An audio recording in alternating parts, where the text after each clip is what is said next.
background on the Gospel of Matthew.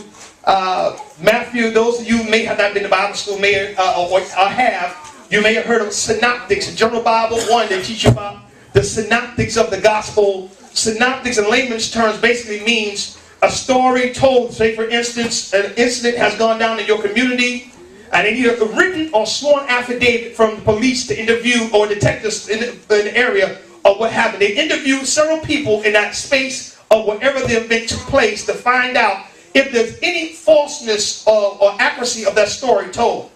The Matthew plays a pivotal part to us because we often tell people that are born again and come into the knowledge of Jesus Christ, the books that you need to start reading, never mind the Old Testament, stick with the New.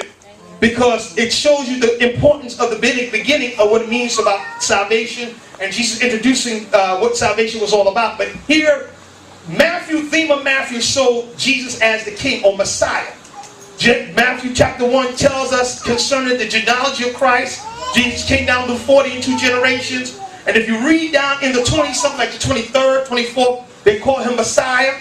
Mark showed him as a servant man, because Matthew and Mark, there's two books, because in the letters of Paul addressed first Jews, then he addressed Greek. The Jews were first, and that theme, Matthew, was basically written just for the Jews. Mark was written to us, the Gentile nation. Anybody that's not of the Jewish faith, the Gentile nation. But Matthew portrayed Jesus Christ as a king. Mark portrayed him as a servant man. Luke as the burden bearer. And John showed him as God incarnate in the flesh. There are 4 parts to the world. There are 4 parts to the cross. There are 4 parts to everything. Why you may say that? Because why? There's 4 parts, longitude, latitude. In Revelations, we have known, John talked about the 4 angels gathered around the earth. God has set them forth. Why? And even in the Ark of the